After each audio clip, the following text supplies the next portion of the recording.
Mixing 208-volt circuits and 277-volt circuits within the same raceway is generally not permitted due to safety regulations and the need to maintain proper voltage separation. The primary concern stems from the potential for insulation breakdown and arcing between conductors operating at different voltage levels. This can lead to electrical faults, equipment damage, and even fire hazards. Electrical codes, such as the National Electrical Code, often dictate the conditions under which different voltage systems can share the same raceway or enclosure. These codes are designed to ensure the safety of both personnel and equipment. Firstly, consider the insulation ratings of the conductors. Conductors used in electrical systems are insulated to withstand specific voltage levels. If conductors with different voltage ratings are placed in the same raceway, the insulation of the low-rated conductor may be compromised by the higher voltage, leading to insulation failure. Secondly, examine the potential for induced voltages. When conductors carrying alternating current are placed in close proximity, electromagnetic induction can occur. This means that a voltage can be induced in one conductor due to the current flowing in another conductor. The magnitude of the induced voltage depends on factors such as the current magnitude, the distance between the conductors, and the length of the parallel run. If 208-volt and 277-volt circuits are run together, the higher voltage circuit can induce a voltage in the lower voltage circuit, potentially causing it to exceed its rated voltage. Thirdly, address the risk of arcing. Arcing is the formation of an electrical discharge between two conductors. It can occur when the insulation between the conductors breaks down or when there is a gap between the conductors. Arcing is a serious hazard because it can generate intense heat and ignite flammable materials. The higher the voltage, the greater the risk of arcing. Therefore, mixing 208-volt and 277-volt circuits in the same raceway increases the risk of arcing. Furthermore, consider the specific requirements of the National Electrical Code. The National Electrical Code provides detailed rules for the installation of electrical systems. Article 300.3 C1 of the National Electrical Code addresses the issue of voltage limitations for conductors in raceways. It states that conductors of different voltage systems shall not be installed in the same raceway, cable, or enclosure unless specifically permitted by other sections of the code. There are a few exceptions to this rule, but they are typically limited to specific applications and require careful consideration of the safety implications. One such exception is for control circuits. Control circuits are used to control the operation of electrical equipment. They typically operate at lower voltages than power circuits. The National Electrical Code permits control circuits and power circuits to be installed in the same raceway under certain conditions, such as when the control circuits are functionally associated with the power circuits and the insulation of the control circuit conductors is suitable for the highest voltage applied to any conductor within the raceway. Another exception is for communication circuits. Communication circuits are used to transmit data or voice signals. They typically operate at very low voltages. The National Electrical Code permits communication circuits and power circuits to be installed in the same raceway under certain conditions, such as when the communication circuits are separated from the power circuits by a barrier or when the communication circuit conductors are insulated for the highest voltage applied to any conductor within the raceway. It's essential to consult the latest edition of the National Electrical Code and any applicable local codes to determine the specific requirements for your installation. Additionally, always consult with a qualified electrical engineer or inspector to ensure that your installation meets all applicable safety standards. In practice, it's generally advisable to keep 208-volt and 277-volt circuits separate to avoid any potential safety hazards. This can be achieved by running the circuits in separate raceways or by using cable with multiple insulated conductors, where each conductor is rated for the highest voltage present. Proper labeling is also crucial to identify the different voltage systems.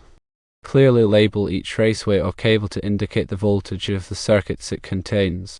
This will help prevent accidental contact with the wrong voltage and reduce the risk of electrical shock. In summary, While there might be very specific and limited exceptions, the general rule is that mixing 208-volt and 277-volt circuits in the same raceway is not allowed due to safety concerns related to installation breakdown, induced voltages, and the risk of arcing. Always consult the National Electrical Code and local codes, and consult with a qualified electrician to ensure compliance with all applicable regulations. Consider the practical implications of running different voltage systems in close proximity. Even if the electrical code permits it under certain conditions, it's often best practice to keep them separate for ease of maintenance and troubleshooting. If a fault occurs in one circuit, it's easier to isolate and repair if the circuits are physically separated. It also reduces the risk of accidentally energizing the wrong circuit during maintenance. The separation of voltage systems also helps to prevent electromagnetic interference. When conductors carrying alternating current are placed in close proximity, they can generate electromagnetic fields that can interfere with the operation of other electronic equipment. This is especially true for sensitive electronic devices such as computers and communication equipment. By keeping different voltage systems separate, you can minimize the risk of electromagnetic interference. Furthermore, consider the long-term reliability of the electrical system. Over time, the insulation of conductors can degrade due to heat, moisture, and other environmental factors. If conductors carrying different voltages are placed in close proximity, the insulation of the lower voltage conductor may degrade more rapidly due to the higher voltage field. This can lead to premature failure of the electrical system.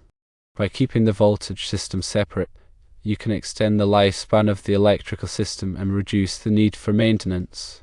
Therefore, in most cases, it's best to avoid mixing 208-volt and 277-volt circuits in the same raceway. Even if the electrical code permits it under certain conditions, the potential safety hazards and practical considerations often outweigh any perceived cost savings. Always err on the side of safety and consult with a qualified electrician to ensure that your electrical system is installed correctly and safely. Remember that electrical codes and regulations are constantly evolving. It's important to stay up to date on the latest requirements to ensure compliance. You can subscribe to electrical trade publications, attend continuing education courses, or consult with a qualified electrical inspector to stay informed. Ignoring electrical codes and safety regulations can have serious consequences, including fines, lawsuits, and even criminal charges. It's simply not worth the risk. Always prioritize safety and ensure that your electrical system is installed and maintained in accordance with all applicable regulations. So, to reiterate, the general principle is separation for safety and operational reasons. The consequences of not adhering to these principles can be significant, affecting both the immediate safety of individuals and the long-term reliability of the electrical infrastructure. It is a best practice to always consult the latest edition of the National Electrical Code and any relevant local amendments, as these codes are updated periodically to reflect new technologies, safety concerns, and industry best practices. Furthermore, the decision to separate or combine circuits should not be taken lightly. It should be based on a thorough understanding of the electrical system, the loads being served, and the potential risks involved. A qualified electrical engineer or inspector can provide valuable guidance in this regard. They can assess the specific circumstances of the installation and recommend the safest and most appropriate course of action. Keep in mind that electrical safety is not just a matter of compliance with codes and regulations. It's also a matter of common sense and good judgment. If you're not sure about something, it's always best to err on the side of caution and seek professional advice. Electrical work can be dangerous, and it's not worth risking your safety or the safety of others to save a few dollars. Always to energize circuits before working on them and use appropriate personal protective equipment, such as gloves and safety glasses. Finally, remember that electrical safety is an ongoing process. It's not something that you can just set and forget. You need to regularly inspect your electrical system to identify any potential hazards and take corrective action promptly. This includes checking for loose connections, damaged wiring, and overloaded circuits. By following these guidelines, you can help to ensure the safety of your electrical system and prevent accidents. In conclusion, while specific exceptions might exist under stringent conditions and code allowances, the overarching and most prudent approach is to maintain separation between 208-volt and 277-volt circuits. This separation minimizes risks associated with insulation failure, induced voltages, and arcing, while also facilitating easier maintenance, troubleshooting, and prevention of electromagnetic interference. Adherence to the National Electrical Code and consultation with qualified electrical professionals are paramount in ensuring a safe and reliable electrical installation.